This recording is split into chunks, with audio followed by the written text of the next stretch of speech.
Vous connaissez la paléontologie? Vous savez, cette science qui étudie les restes fossiles des êtres vivants du passé pour comprendre pourquoi nous sommes là. Je me demande justement si la franc-maçonnerie actuelle ne deviendrait pas spécialiste de cette discipline. Pourquoi cette question? C'est très simple. La grande majorité des conférences maçonniques traitent régulièrement des mêmes sujets. Quelques exemples choisis. 300 ans de la franc-maçonnerie, les constitutions machin ou les statuts bidules, l'influence de la maçonnerie sous la Troisième République, Napoléon était-il maçon? La persécution des maçons, sans oublier l'incontournable thème, laïcité ou encore le droit de mourir dans la dignité.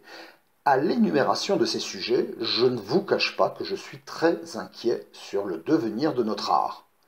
Vous avez tous un grand-père et un petit-neveu. Si vous les comparez, le petit-neveu vous parle avec des étoiles dans les yeux de tous ses projets du futur, des choses qu'il fera quand il sera grand. L'ancien, quant à lui, se souvient, il évoque avec une nostalgie non dissimulée ses nombreux et très riches souvenirs d'antan. Il parle de l'époque où tout était tellement plus simple, la vie plus douce, le bon temps d'avant, quoi.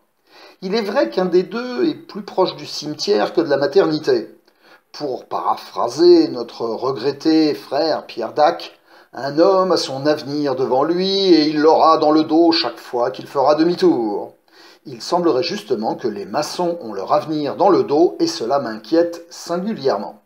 Avouons que les cours d'histoire étaient bien utiles à l'école, mais uniquement pour savoir d'où on venait, mais certainement pas pour savoir où on allait.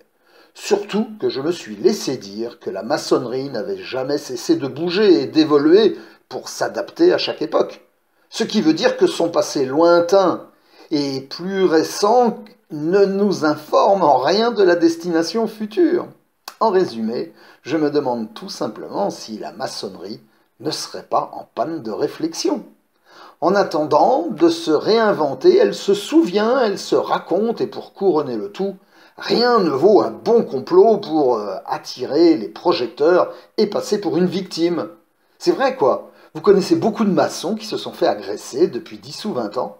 Le seul truc que les journaux ont à se mettre sous la dent, ce sont quelques temples qui se sont fait taguer par des huluberlus qui pensaient qu'on sacrifiait des vierges.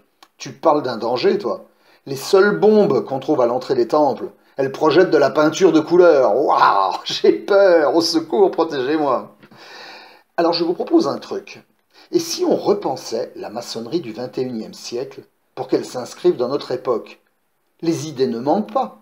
Cela pourrait se faire par des réunions de maçons ou des structures plus formelles. Bien entendu, tout cela en dehors des loges. Car il ne faut pas perdre de vue qu'une tenue n'est pas une réunion syndicale ou un meeting politique. Mais rien n'empêche, pour démarrer, de lancer un petit apéro avec des frangins de la GLNF, des frangines de la GLFF, enfin tous ceux qui ne se rencontrent jamais en loge pour cause de règlements intérieurs contraignants.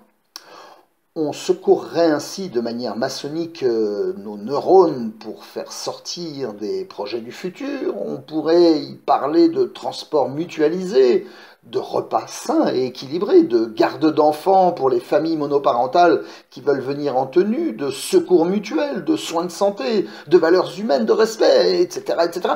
Et pourquoi pas d'amour entre les humains? Enfin, on parlerait de la vie, quoi. Quand je dis de la vie, je parle de ceux qui sont encore vivants et de ceux qui vont naître prochainement.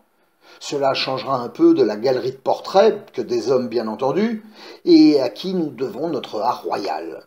Comme on n'est jamais mieux servi que par soi-même, je me suis dit que j'allais organiser quelques apéros maçonniques.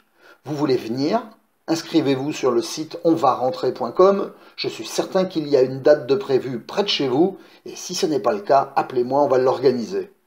Ah, au fait, je mets 2 glaçons dans mon martini. Bonne soirée, à bientôt.